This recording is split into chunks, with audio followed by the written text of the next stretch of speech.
যারা আত্মহতি দিয়েছেন আমার পুলিশ সদস্যরা, সাধারণ জনতা অথবা ছাত্র সকলেই আমাদের বাংলাদেশের নাগরিক। তারা কেউ ক্রিমিনাল ছিল না। যে কোনো কারণে আন্দোলনে যেভাবেই হোক না কেন তারা মৃত্যুবরণ করেছে। দোষ দায় এগুলোকে উঠে রেখে, এগুলোকে আমরা পিছনে রেখে, সাইডে রেখে এর বিচার ভিন্নতা। কিন্তু যেহেতু তারা জীবন দিয়েছেন, মারা গিয়েছে, তাদের আত্মার মাগফিরাত কামনা করে আমাদের এই 1 মিনিটের নীরবতা পালন হইল এবং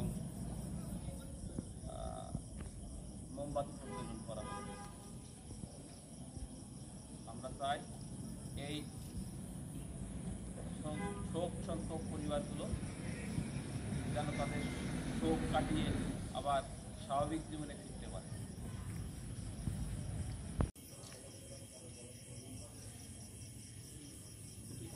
দাদা, যেহেতু পরে আসছে আপনার বক্তব্যটা যদি 1 মিনিট একটু বলা যায় তাহলে বলা হয়েছে সময়টা পরিমাণ আর সরকারের ভিডিও নিয়ে যাওয়ার দরকার নেই। যেটা বলেছি এটা বলেছি, ওইটা সময়টা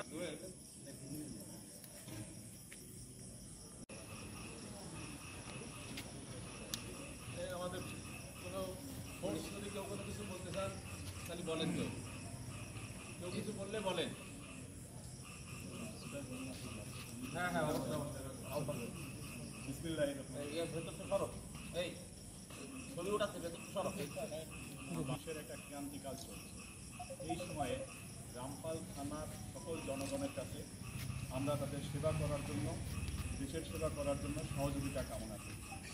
সাংবাদিক ভাইয়েরা এখানে যারা আছেন তাদের কাছে আমাদের উদাত্ত আহ্বান থাকে, আপনারা রামপালবাসীকে এই নিউজের মাধ্যমে জানিয়ে দিবেন যে রামপাল থানার পুলিশ তাদের সেবার জন্য সর্বদা নিয়োজিত।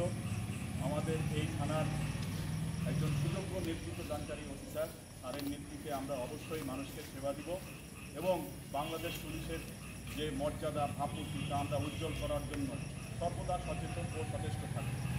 এছাড়া দেশে যে অপরাধগুলো বেড়ে গেছে সেই অপরাধগুলো নিয়ন্ত্রণের জন্য রামপাল থানার জনগণের কাছে আমরা সহযোগিতা কামনা করছি। আপনারা আমাদেরকে সহযোগিতা করলে আপনাদের যানমালের নিরাপত্তার জন্য রামপাল থানা পুলিশ আপনাদেরকে সব ধরনের সহযোগিতা প্রদান করবে। এই বলে আমি আমার সংক্ষিপ্ত বক্তব্য